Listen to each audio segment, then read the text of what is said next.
The bowl game is over. We're officially in the offseason. And the question is there going to be more of a battle for QB1 next year than many imagine? You are Locked On Aggies, your daily podcast on the Texas A&M Aggies. Part of the Locked On Podcast Network, your team every day.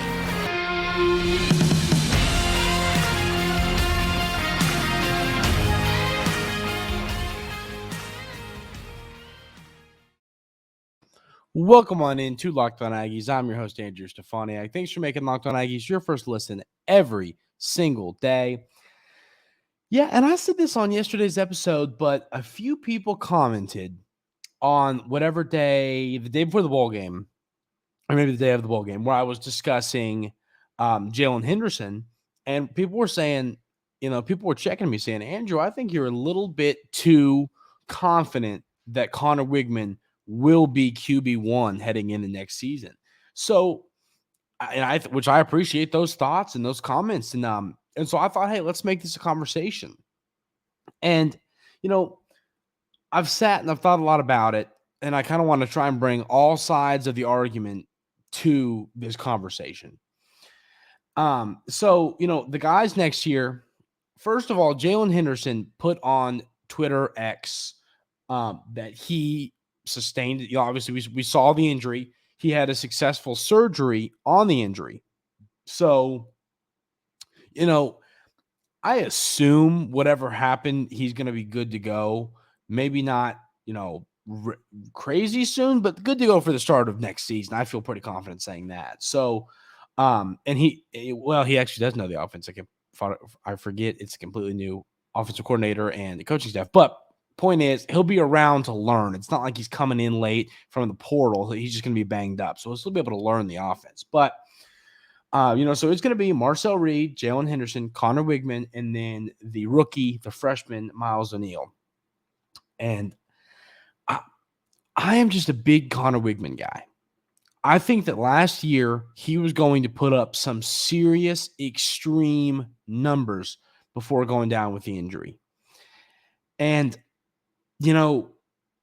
that stuff's going to happen. Injuries are going to happen. And that's why having a quarterback room like this is so crucial. That was one of the main talking points I discussed time and time again last offseason was, hey, you've got a really good backup quarterback in Max Johnson. Obviously, now Max Johnson's moved on, so your room is your backup's likely going to be Henderson. I assume, like I said, we're going to get into this conversation, but you feel pretty good. Here's the deal. If Jaylen Henderson's your backup, if Conor Wigman's your backup, regardless, you feel pretty good about your situation at quarterback heading into next season. And even Marcel Reed, if he's your backup for either of those two guys. Look what we saw from him, or if he's potentially your starter. Look what we saw from him against Oklahoma State. I mean, he's just a baller. He came in, he was dealt a bad hand, having to come in knowing he was the backup on the second play of the game and go, okay, let's figure this out. And he did, and he threw for a lot of yards, and he used his legs, and he looked great. So this quarterback room as a whole is really in a terrific place heading into next season. So, I guess my thoughts here, now really getting into this conversation, Conor Wigman, I think he's just the guy. I think we as fans, myself included, we get roped into this, we haven't seen Conor on the field in a while, and we forget who he is. And Jaylen Henderson and Marcel Reed both look terrific during their time quarterback in the Aggies. There's no denying that. I just think Conor Wigman, with potential, who he is as a player, I think his ceiling is higher as a quarterback. I still take his accuracy over that of Jaylen Henderson and Marcel Reed, but I take the legs of Marcel Reed and Jaylen Henderson over the legs of Conor Wigman. Now, we do have to remember Conor Wigman is an athletic quarterback. He can run the football. He can move with the football, with his legs, with the football in his hands. It's not like he is a statue back there. And that's something we have to remember. He is not, I don't know if I'd go as far as to call Conner a dual threat. Maybe some could argue he is. I wouldn't yell at you if you said, yeah, I think you could consider Conner a dual threat quarterback. But I think he's more of a pocket passer, pro-style quarterback who has an above-average foot speed for that style of quarterback. We saw it on display a lot last year. If there was nothing there and he looked in front of him and saw green grass, he went. Well, like you see in the NFL. I mean, these quarterbacks in the NFL, a lot of them aren't looking to run the football. Mahomes does that a lot. I see Dak do it a lot. Russell Wilson does it a lot. They aren't looking to run the football, but if they look upfield and everybody's covered and they go, I can get 11 yards real quick, they take off. And I think that's what we have in Conor Wigman. So I think that he is athletic and quick enough to be able to do that. But I do think as a passer, he has the highest ceiling. So that is kind of why I like Conor Wigman. Now, I think the point that the commenters were making, and we had a back and forth, and they eventually made this, and I understood where they were coming from. It was a great points they made and great conversation. So to y'all that were commenting that, I really appreciate it because it was a great conversation, a great thinking point for all of us. But I think that what I need to explain is how I do think this will be a conversation. I thought a lot about it. And that was what they were saying was, listen, like, we're not saying Wigman's not going to start. We're saying that this is going to be more of a battle than I think you are anticipating. And I agree with that. I mean, what we saw from Marcel Reed, what we saw from Jaylen Henderson in his handful of games, these guys are going to get their fair shot at this starting job. Are they going to win it over Conor Wigman? I still don't believe that. I'm not quite there yet. I still believe that Conor Wigman wins this job and he is the starting quarterback next year for Texas A&M. And once again, this conversation is being had way too early. One of these quarterbacks could fit in better than others to Coach Colin Klein's offense, or Jaylen Henderson's injury could be more severe than we thought. Like I said, all we know about his injury is that he had a successful surgery, which he let us know on Twitter/X. And, we still don't know what is going to come of that in the future, how long of a recovery it is. I don't know. I can't find anywhere what the surgery was, just that he had one. So he could be out 2 months. He could be out 6 months. It's just one of those things we don't know at this moment. We'll find out, but at this moment, we don't know. So that's why this is a way too early, quarterback conversation. And, I think that looking at these numbers, I kind of am quick to be excited about a player like a Jaylen Henderson or a Marcel Reed because of the upside they have with their legs. But I think what we're forgetting is that Conor Wigman can use his legs too. He had a bunch of scrambles, plays, where you went, wow, I mean, this is just impressive. And that did stand out to me. So I guess the point I want to get across, I want to get 2 points across. The 2 points I want you to leave with when we have this conversation. First, I want everybody to know that I think Conor Wigman is going to be QB1 next year. I still believe that. But I do think that this is going to be more of a quarterback battle than myself was kind of leading on. I think some others, believe. And the third point I want to make, I said 2, but I have 3. The third point I want to make is this Texas A&M quarterback room is in an incredibly good spot heading into next season. Not a lot of schools have what Texas A&M has in quarterback depth.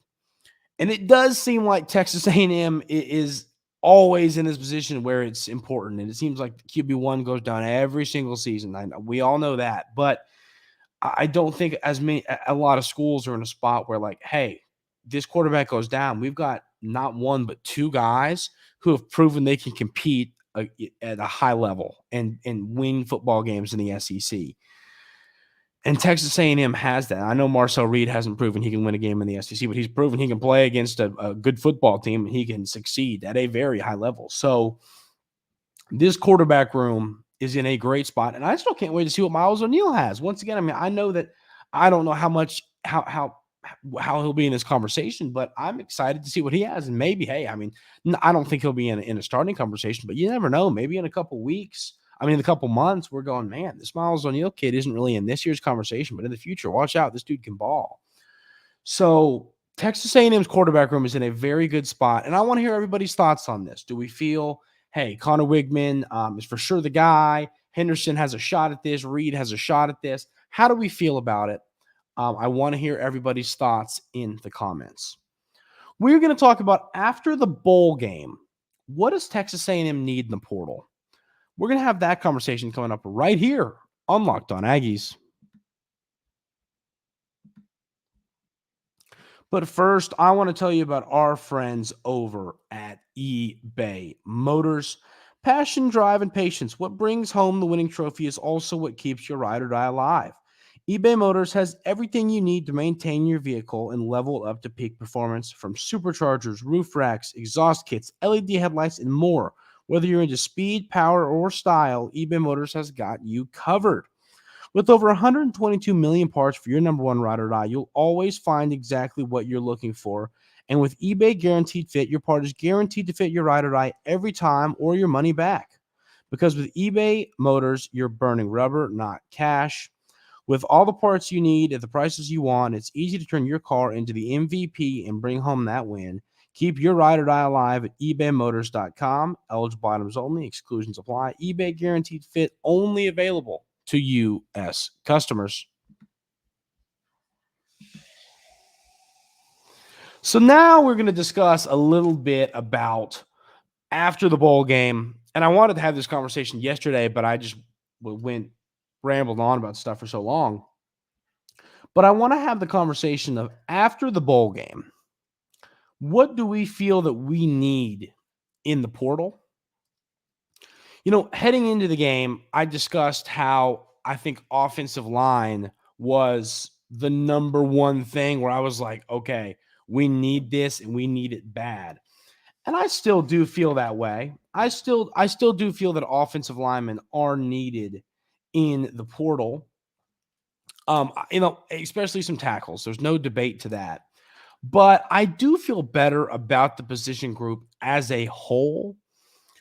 After watching that game, I didn't get many comments and thoughts on that. So I want to hear y'all's thoughts on that on the offensive line room. Did we feel that it was okay? Was it good, not great? How do we feel? That's how I felt. I felt it was good, not great, but it gave me more confidence heading into next season than I kind of had going into this bowl game. So I'm curious y'all's thoughts on that when it comes to the offensive line. But so I still do think offensive line is a position of need.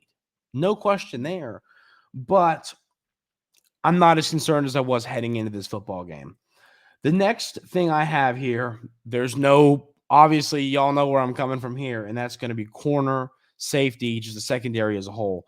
You've already, of course, brought in players in Trey Jones, in Will Lee, the blanket Lee. I have to say that every time I talk about him. And then DeRicky Wright. So Trey Jones from Central Michigan, DeRicky Wright, the safety from Vandy, Trey Jones, the safety from Central Michigan, and then Will the blanket Lee from Kansas State, the corner. I will say the blanket every time I discuss him because it is, I really think, one of the best nicknames I've ever heard. But, I talked about this last week. The coaching staff has made it very clear with their actions in the portal thus far that they are concerned about the secondary room. And one thing we talked about yesterday, some of those young guys that played a lot in the bowl game, I still believe in those guys. I do. Some of the freshmen that kind of were launched into playing time, I believe in those guys. I really do. But I think they need more time to develop than I had imagined. I always say, these players need their freshman year to kind of develop to the speed of the college game, but then maybe sophomore years when they can start to get mixed in, I think these guys might need another year to really get into this lineup. But so that's why I don't mind these additions. Like, what you have in Bryce Anderson and some of the older guys, but I don't mind going to get players like this. And I don't think that Will Lee, Trey Jones, and DeRicky Wright are depth pieces. I mean, I'm a big believer in one point, and that is tape doesn't lie. And that all of the tape on these guys, the size, the stats, the numbers, everything, like I just feel good about it. I feel like these guys can come in and play. Obviously, DeRicky Wright has proved he can play in the SEC at Vandy. Trey Jones and Will Lee are guys that I don't think will have any kind of issue coming in and having an impact as soon as they walk in to College Station. I mean, I really do feel that these guys can have an immediate impact. So I feel better about the room knowing that you have added a handful of players, but I still do think that I would go get a few more guys because, like, do you want those freshmen in the two deep? Those freshmen that we saw play against Oklahoma State. Do you want those guys in the two deep? Do we feel that they make this football team better? Do we feel that they can really help this year? And I don't know if I'm sold on that after the ball game. I mean, I know that all three of those guys, Rogers, Brooks, and Thomas, showed signs, showed flashes, but then did a lot wrong. So from a whole standpoint there, I don't know if those guys are ready. Like I said, maybe this new coaching staff, this new secondary coach, new defensive-minded head coach, a new defensive coordinator can help these players. And that could be the truth, but I just have a feeling it's going to take one more year. So I wouldn't mind going to get a few more secondary players in the portal. The next position that I think you're going to have to hit is wide receiver, and this is strictly for depth. Now, you've already brought in Javon Harvey from Old Dominion and Cyrus Allen from Louisiana Tech. So you've already gotten two receivers from the portal. Obviously, those guys couldn't play in the bowl game, which is why you were so thin. You're without Noah Thomas. You're really pretty much – not pretty much. All you had was Micah Tease, Moose, and Jade Walker. So that kind of said to me, okay, we need some more depth here. You've got those three names I discussed. Noah Thomas was obviously banged up in this game, but you're going to have him. You got those guys. You got players coming in 2024. So you're going to have a room with more receivers, but it's going to be a couple young guys, some of these transfers, some of your guys last year. We know that Moose and Noah Thomas and Jade Walker are going to be your guys. You know, we feel pretty confident about that. And then Micah Tease is going to be a guy for you. We feel good about that. But you need a few. I don't think you need multiple. I would say one more would do the job, frankly. I think if you went and got one more talented receiver in the portal, I would feel good about the position room. But I just think watching this game, I really thought to myself, like, you need some depth here. I need to feel better about the depth you have at that position. So go get one more, and I'm not upset about it. One more receiver I think really fills that need. And then the last position I have here is running back. I think that running back, yeah, I don't know if I'm saying that. I believe now Le'Veon Moss, we talked about yesterday, he didn't play in this game. He's got some family stuff going on. We don't know his situation to be able, like I said, to be able to discuss it. All we can do is just, hope he's doing okay. But Amari Daniels and Reuben Owens, I believe Reuben Owens is going to take a step in the right direction. The yards per carry and the numbers were not what I anticipated them being this season. I'm just going to be brutally honest with you. They were not. And then when it comes to Amari Daniels, I think he made some plays. But I wouldn't mind going to get one more running back that can help you, whether it be as a depth piece, whether it be as a guy who actually gets some snaps. I just think that's a position that it wouldn't hurt you to have one more. And you also got to remember, you don't have a running back currently coming in the 2024 class. And I talk about the importance of always bringing in, always adding at these positions. You haven't added at the running back position in the 2024 class. So I wouldn't mind bringing in a running back. But, I mean, from what I saw in the bowl game, I think those are the four positions that you need a player or two.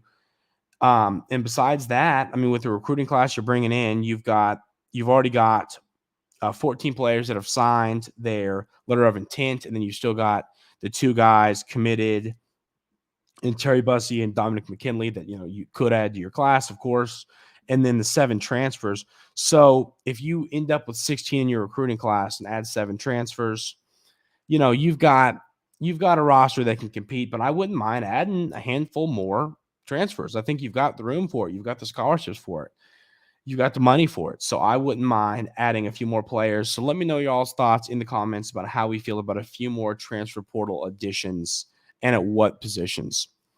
We're going to talk about the importance, I think, that Tommy Moffitt is going to bring to this coaching staff. I really think this is an important hire, and I'm anxious to see what he can bring to the Aggies next season. We'll talk about that coming up right here on Locked On Aggies. But first, I want to tell you about our friends over at Prize Picks. Prize Picks is what I like about it compared to some of the other competitors is it's over and unders. And that feels like the easiest thing to go and wager on. They're going to give you a number and you take over or under. You take higher or lower. And I really do like how that sets up. I think that some of the other competitors, like I said, some of the numbers, it's harder to kind of bet on these things. But when you look at an over and under, you can look at defenses, you can look at matchups. And this isn't just for football. This is basketball, baseball. You can even mix lines. I could take LeBron and Jokic over on points and then take Patrick Mahomes and CJ Stroud over on passing yards and, add that all into a 4-leg parlay. I like that part of it. I also like that they insure you if a player gets hurt. If a player gets hurt in the first half of a ball game and doesn't return for the second half, they got you covered. They're the only platform that does that, which is really cool to see because, there's nothing worse than you have a parlay cooking and a player goes down and you're like, well, what now? This was looking great.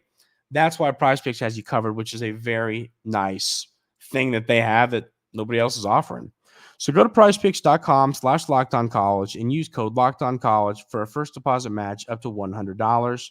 That's prizepicks.com/lockedoncollege and code LockedOnCollege for a first deposit match up to $100.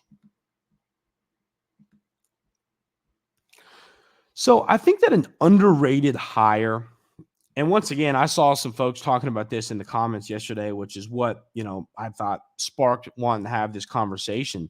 But I just think Tommy Moffitt, the new strength and conditioning coach at Texas A&M, is such a good hire. Looking at what he's done in his career, the players he's helped develop into NFL players, the stops he's made along the way.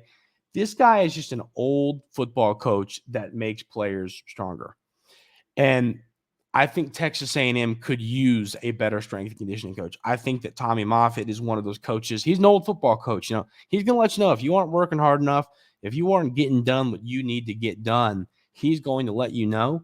And I think he's just a great motivator. I think he's going to have this football team feeling a lot bigger, faster, stronger heading into next season, which is what is so important on the field. These are the things that as fans, we look at and we're like, well, we know strength and conditioning is important, but I think that people forget how important it is because it is so incredibly important to have a football team that's well conditioned. People think that conditioning is just being strong, right? Just, okay, well, because he can bench press 497 pounds, he's going to be able to push players off the line, or he's going to be able to, make people miss. That's not all it is. Obviously, that helps. But what the most important part of strength and conditioning, frankly, I think, is keeps players on the field. I had someone ask the question, this was before the last season, but do you think that poor strength and conditioning coaching is a reason why Texas A&M seems to always have players hurt? And I tried to do some research on that when it comes to Texas A&M alone and couldn't really come up with much. But as a whole, yes, as I just said, strength and conditioning is a huge part of keeping football players healthy and on the field playing on a game-to-game basis. So, I think bringing in a guy like Tommy Moffitt just flat out makes this football team better, just based off everything he's done in his career.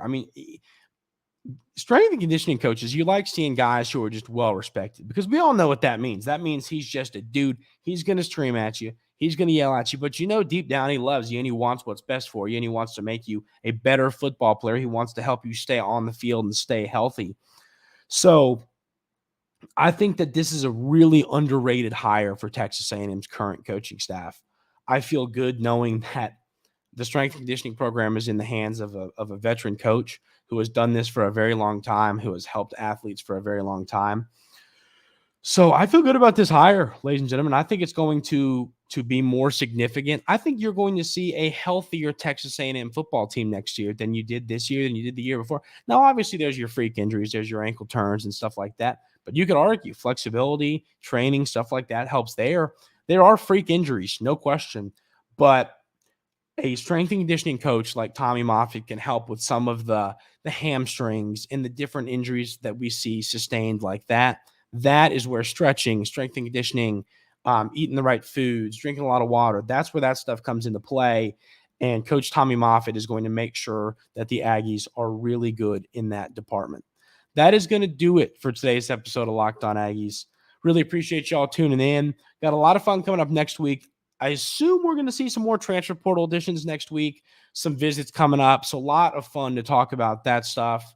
Hope everybody has a great rest of your day today. Have a great weekend, and we will see you on Monday.